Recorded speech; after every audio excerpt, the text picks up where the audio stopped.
Hey everybody, it's the YouTube channel, The Added Voice. Mitchell here with you. If you've watched any of my videos, or if you've watched all my videos, or actually there's only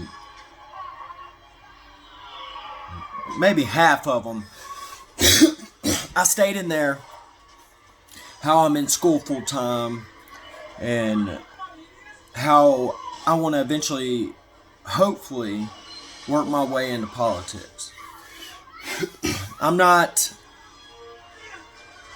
talking about the executive office, the presidency, being president or anything like that. I mean, that would be awesome and be a dream come true, because I feel like I have a lot to offer this country. But, I'm not conceited and arrogant and narcissistic enough to believe that I think I can make a difference if I'm given the chance and the opportunity to make a difference. I do feel like, a group of people, as history has shown, the more people you have, the bigger voice you have, the more quote-unquote pull or power you'll have as a society. Anyways, that's really not, it is, politics is the reason I'm making this video. And before I say what I'm going to say in this video, I want to first state I am in school. I'm in undergraduate right now, community college. I will be transferring, but I'm getting an associate degree in general education, with my program for that associate degree being associate degree in nursing. One, I'm getting associate in science right now at the same time. I'm that committed, and it's pretty hard. Usually, if you get more than one associate degree, you have to run them concurrent. Like, you have to take one and then you can take the other. But luckily, the college I go to, it will let you use pretty much all the prereqs towards, they're basic classes that you need. And I've took a lot of classes. Well, the second one, as I just said, I'm doing an associate in science, and the program for that is criminal technology. Criminal justice technology. There we go. Anyways, the reason I'm making this video is because this semester I'm taking a politics class, a political science class. And if you're a somewhat informed citizen, then you'll know what's going on with the colleges and how these young adults, teens, into adults are being brainwashed and pushed a false narrative through many classes, through most of colleges. But in my politics class, I just want to give you a few examples that it's everywhere. Even in community colleges, every college. Most of my teachers I have are, on the liberal side, on the Democrat side. And I wish I could say they were objective and fair, but the minority of my teachers have been that way. And the majority are on the far left. Anyways, all semester in this politics class, I have been pretty much called a liar, told my facts were wrong, that they wasn't facts. And I've been told this in the forum discussions, in the open forum discussions. And when the instructor who insists on us calling her professor, and if, like, the first time I called her, I said Mrs. I was very polite. She was like, it's professor. Wow. Anyways, I just opened my assignment up that I'm about to do. And I'm going to read the assignment to you. I'm not going to say no names. I'm not going to say no college names. Nothing like that. Because this is... I'm not trying to blast anybody. But the fact of the matter is this is just more proof that teachers are not teaching the facts. But instead, they're teaching their opinions, which is illegal. You cannot do that. It's against the law to teach your opinion. You're supposed to teach the facts. Anyways, regulatory agency capture. MMS, Minerals Management Service, was the government entity tasked with regulating the oil industry. Among other things, following the Deepwater Horizon spill, MMS, which is Minerals Management Service, was dismantled and replaced with 3 separate regulatory groups. Then she says, or the teacher says, instructor, professor, says, watch this video. I'm not going to play the video. It'll take too long. It'll make the video too long. But the video is from CNN. Yeah. Yeah.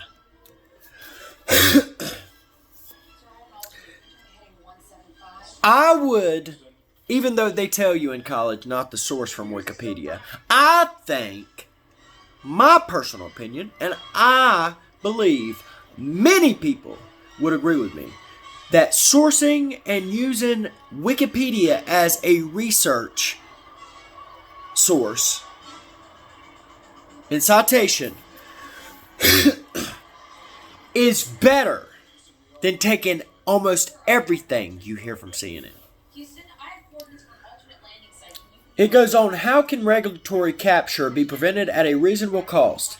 Keep in mind that while regulations often result in increased worker and consumer protections, listen to how the instructor frames this to make it sound evil, to make positive economic growth somehow sound morally wrong. I'm going to repeat that sentence. How can regulatory capture be prevented at a reasonable cost? Keep in mind that while regulations often result in increased worker and consumer protections, they also often result in higher prices for consumers.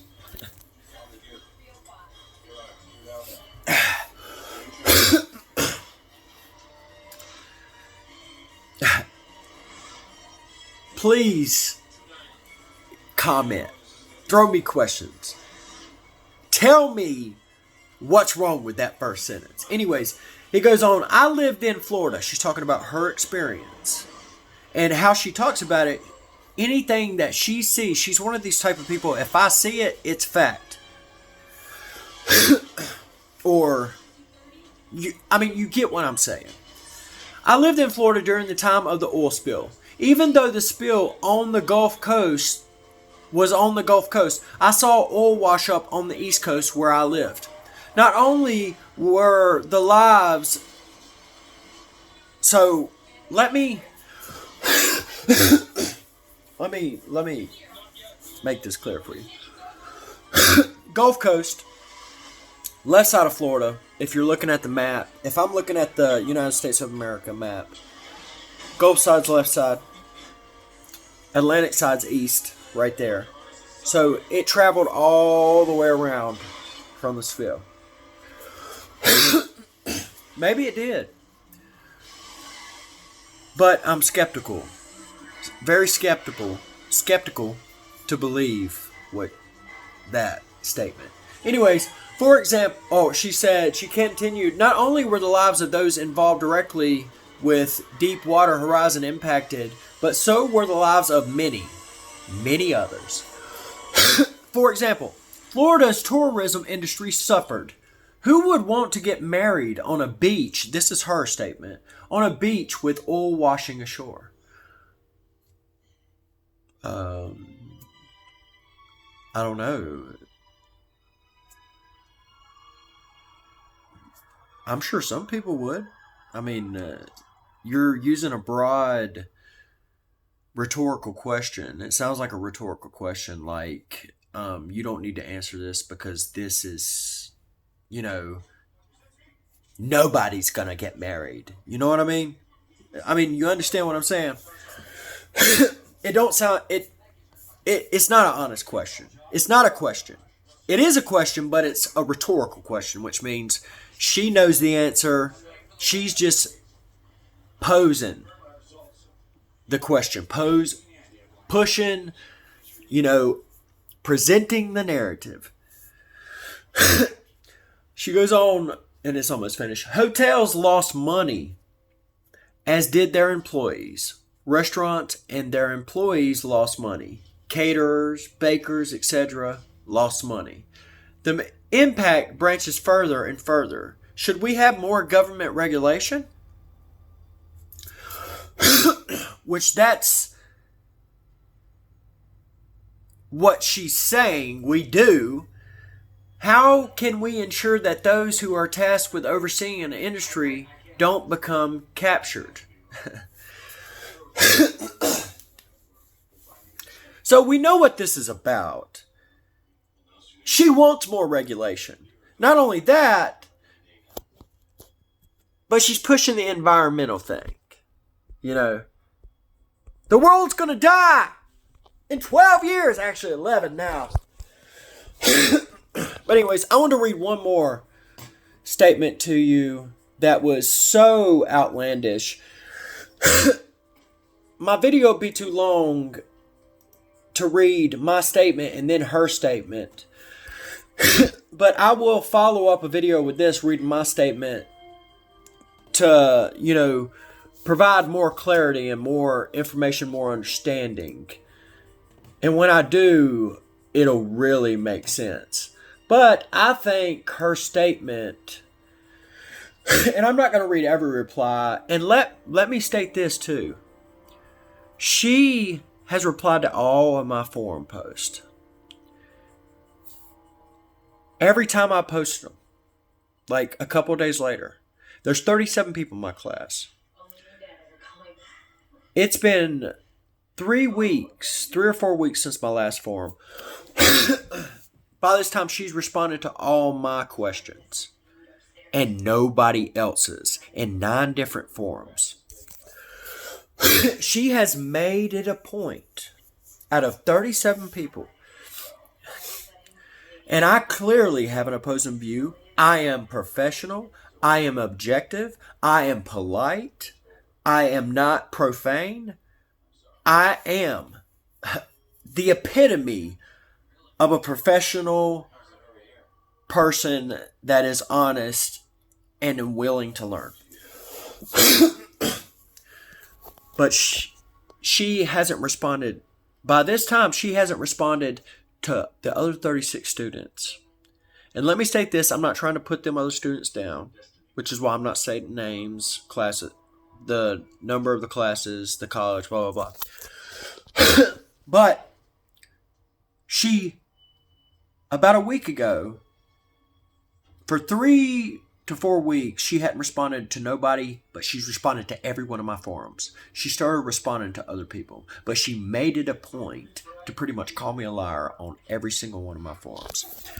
And this right here, I'm going to show you, it was where she was pretty much calling me a liar.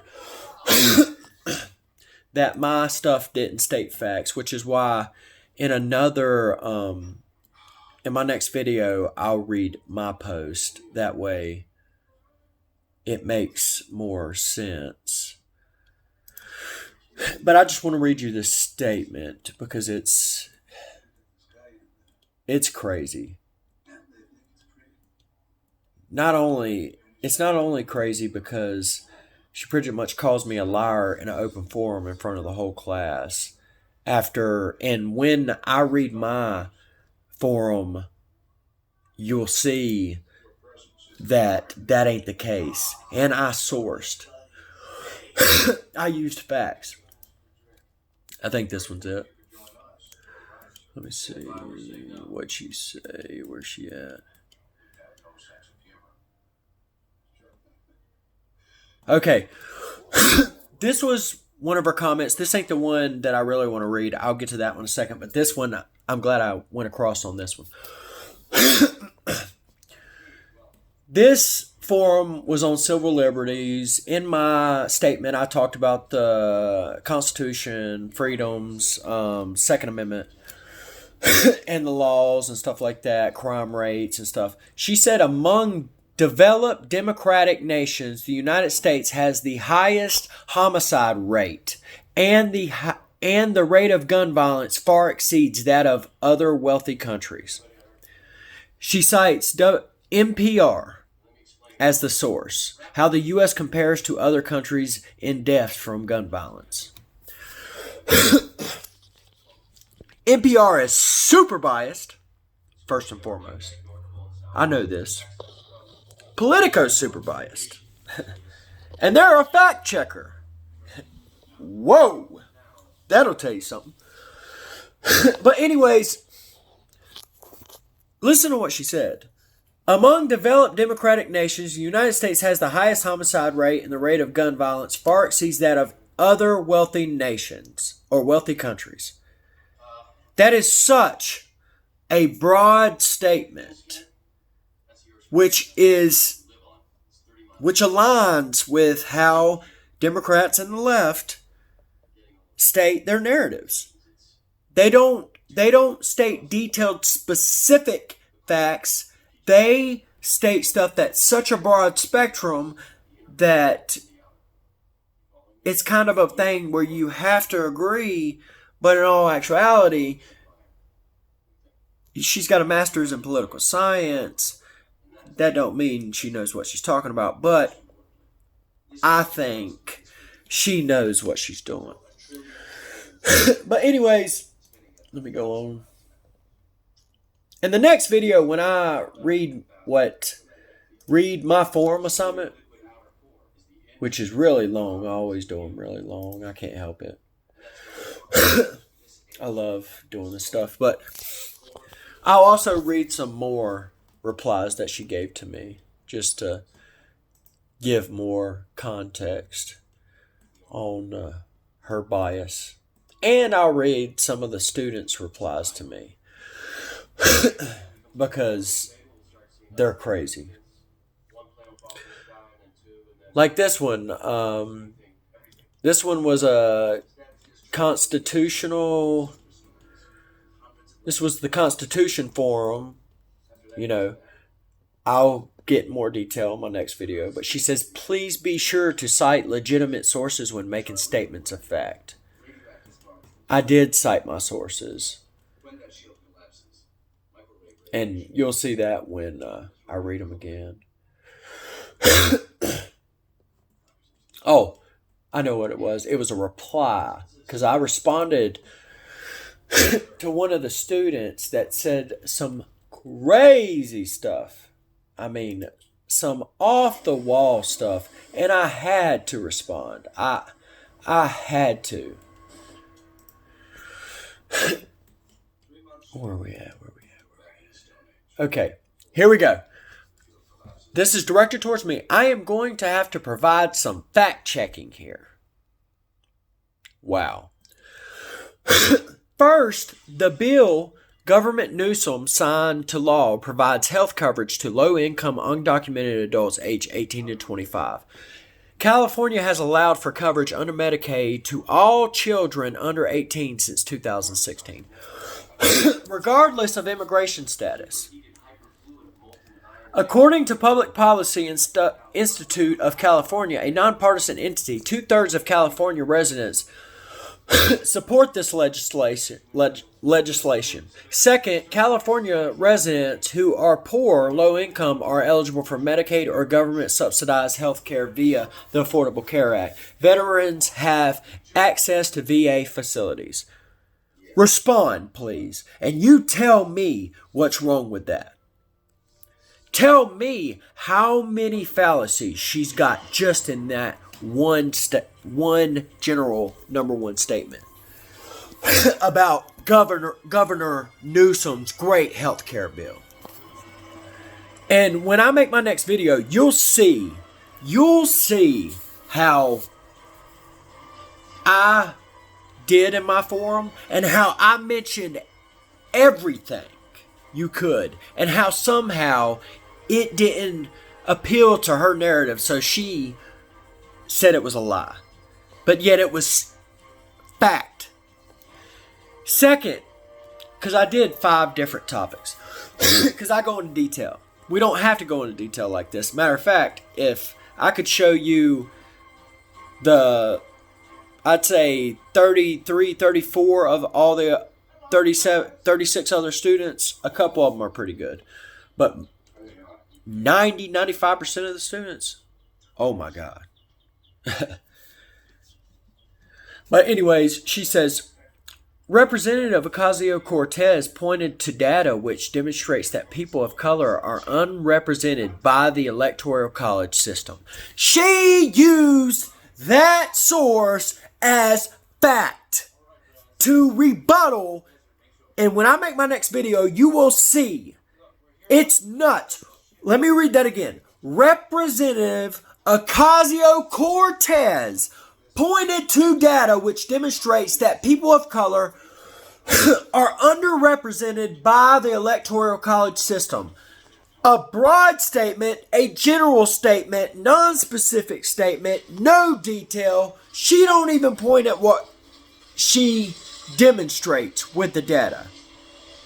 That is a political science teacher with a master's degree in political science teaching your children, your teens, your young adults. Number 3, there have been numerous legitimate reports which indicate that those in detention centers referenced above are not even given soap or toothbrushes. Please see this article. Guess who she cited? Washington Post.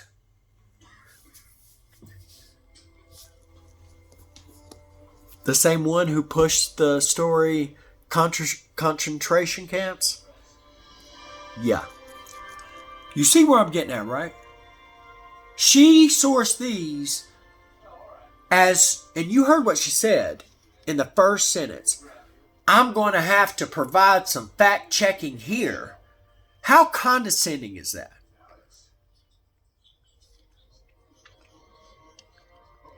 And not only is it condescending, but all 3 of these have, maybe the third one you can take as fact, but that is hearsay.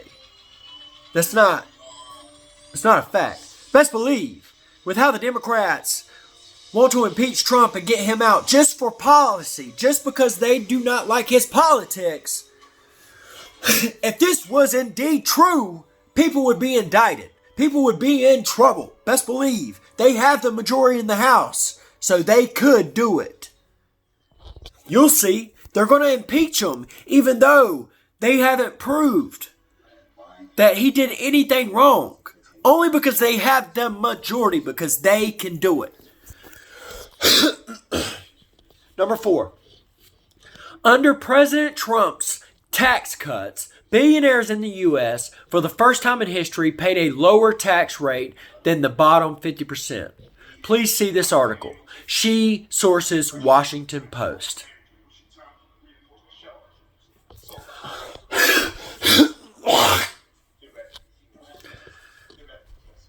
Just listen to that. Under President Trump's tax cuts, billionaires in the U.S. for the first time in history paid a lower tax rate than the bottom 50%. She cites the Washington Post. How is that? That's a lie. That's not even a fallacy. That's a false statement. Number 5, I got to finish up. Let's be careful about making sweeping statements about what groups or people believe and stick to the facts. Ah! That's her closing statement. Let's be careful about making sweeping statements about what groups or people, she didn't even state it right, or people believe and stick to the facts. Wow. Please let me know. I'll make the next video here in the next couple hours. Reading what I wrote, and then we can compare and contrast. Let me know what you think. I'll make some more videos like this. The other video I'll make here in a couple hours. Let me know. And as always, I love ya. Peace be with this country, baby.